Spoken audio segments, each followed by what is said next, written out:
नमस्कार मित्रांनो, मी स्वाती तोरसेकर एशा पृथ्वीमध्ये तुमचं स्वागत करते. ब्रिटिशांच्या साम्राज्यावरती सूर्य मावळत नाही म्हणत होते. इराणवरती तुमचा सूर्य उगवणार नाही, हे ट्रम्पनी ठरवलं आणि ब्रिटनला करून दाखवलेलं आहे. एक मी स्वतंत्र व्हिडिओ केलेला होता प्रोजेक्ट ब्रिटन अशा नावाचा, आणि त्याच्यामध्ये मी समजून सांगितलेलं होतं की इराणचं तेल आपलं, पहिली इराणी तेल कंपनी आपली, आणि म्हणून जेव्हा केव्हा इराणमध्ये सत्ता बदल होईल तेव्हा तिथल्या तेलावरती आपलं आधिपत्य असायला पाहिजे, असं या ब्रिटिशांना वाटत होतं. म्हणजे अजूनही ते सुख स्वप्नामध्ये दंग आहेत की संपूर्ण जगावरती राज्य आपणच करतो. एक प्रकारे त्यांनी करायचा प्रयत्न जरूर केलेला आहे. पण ट्रम्पला कुठे दुखवलं तर आठवत असेल तुम्हाला की ट्रम्प आणि पुतीन यांचं साटलोट आहे, अशी कारस्थान रचलं गेलं, आणि हे कारस्थान ब्रिटनमधून राबवलं गेलं.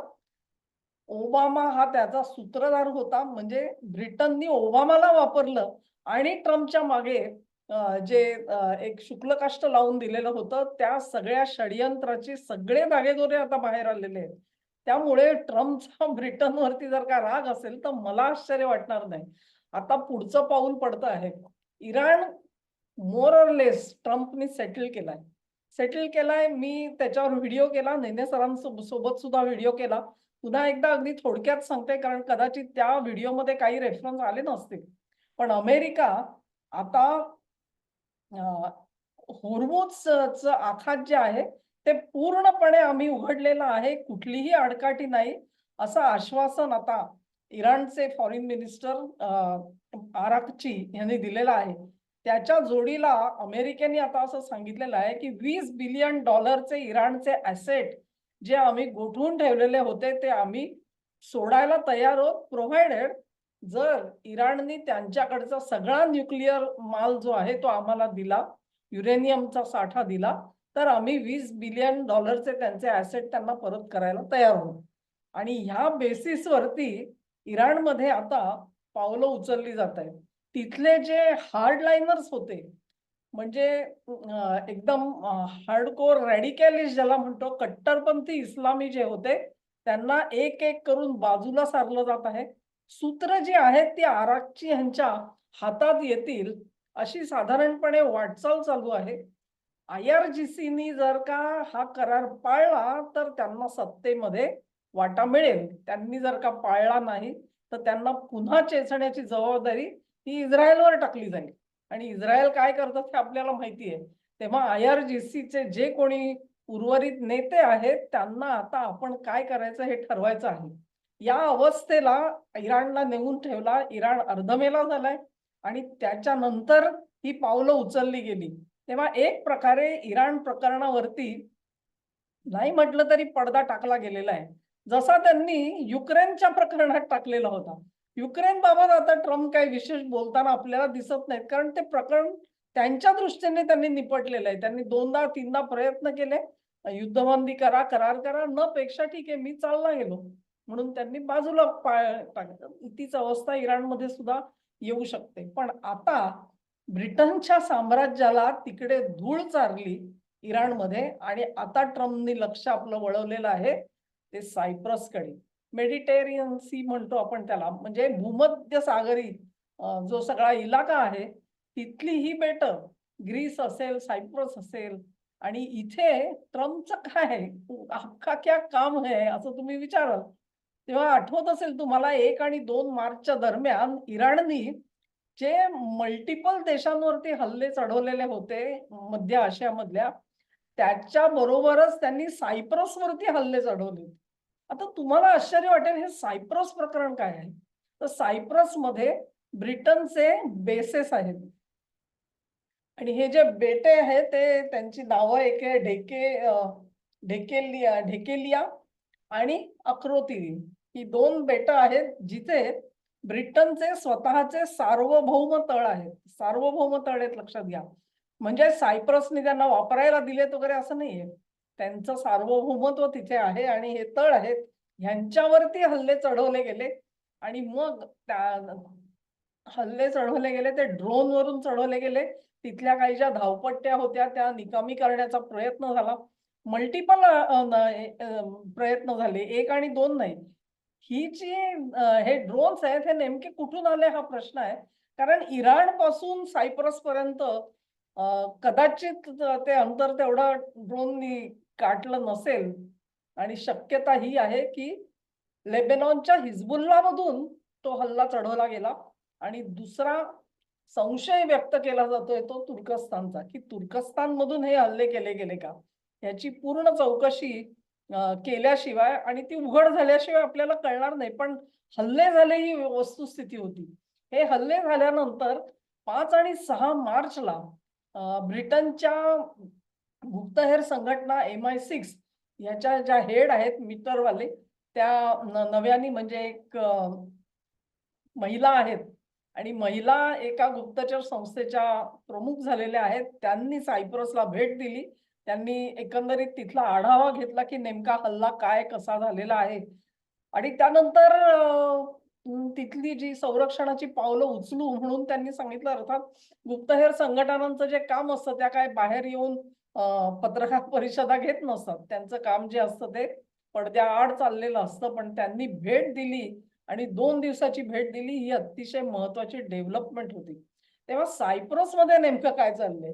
1960 पासून एक जो करार केला गेलेला होता सायप्रस आणि ब्रिटनमध्ये, त्या कराराद्वारे ह्या अक्रोतिरी आणि डेकेलिया या 2 बेटांवरती ब्रिटनने आपले तळ राखून ठेवलेले होते.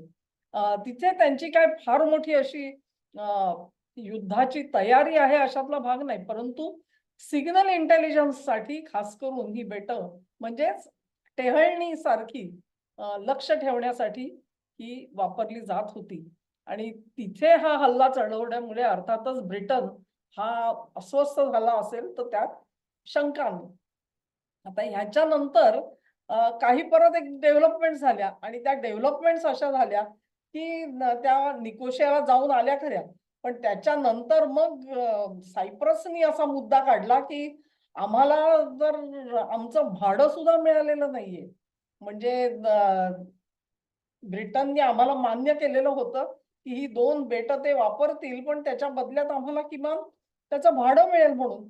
तर तुम्ही भाडं सुद्धा दिलेलं नाहीये आणि तुम्हाला बेटं पण पाहिजे, तर ते तसं नाही चालणार. आमची बेटं आम्ही परत घेऊ, जर का आम्हाला भाडं मिळालं नाही तर. आता हे ऐकल्यानंतर अर्थातच पुन्हा एकदा ब्रिटनच्या पोटामध्ये धाकधूक, धाकधूक, धाकधूक झालेली असणार आणि त्याच्यामध्ये मग ह्या ज्या बाईसाहेब गेल्या त्यांनी स्पष्ट असं सांगितलेलं होतं, की कुठल्याही परिस्थितीमध्ये ब्रिटनचा जो हक्क आहे तो अबाधित आहे.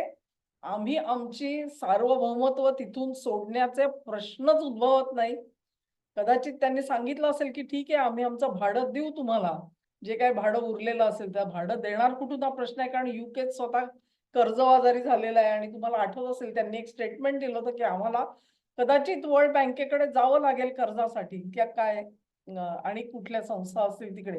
तर ह्या सगळ्या डेव्हलपमेंट्स लक्षात घेतल्या तर लोक आता असं म्हणायला लागलेले आहेत, की ज्याप्रमाणे मॉरिशसनी ब्रिटनला चागोसमधून बाहेर काढलं आणि मग त्या चागोसचा जो ताबा आहे तो चीनकडे देण्याचा प्रयत्न झाला. मध्ये भारताने सुद्धा त्याच्यामध्ये आपली होकार दर्शवलेला होता. त्या मॉरिशस आणि चीन यांच्या दरम्यान आता काय घडतंय किंवा भारत. चागोसमधून एक गोष्ट स्पष्ट झाली, की ह्यांचं उच्चाटन झालेलं आहे. त्यामुळे आता सायप्रसमधल्या ही 2 बेटं जी आहेत, तिथे सुद्धा ब्रिटनला माघार घ्यावी लागतेय का? ब्रिटनचं हे काय होतं लक्षात घ्या, संपूर्ण जगभरामध्ये आपण कसे आहोत आणि सगळीकडे आपलं साम्राज्य आहे, अमुक आहे, तमुक आहे, असे डोक्यामध्ये अजूनही हवा आहे. त्याला साजेसं बिलकुल म्हणजे एक आहे की ब्रिटनचे जे काही नागरिक अत्यंत श्रीमंत नागरिक ज्याला आपण म्हणू, ही सगळी घराणी ही ची आहेत आणि त्यांच्याकडे अमाप संपत्ती जरूर आहे. पण म्हणून ब्रिटन या राष्ट्राकडे तशी संपत्ती आहे असं नाही.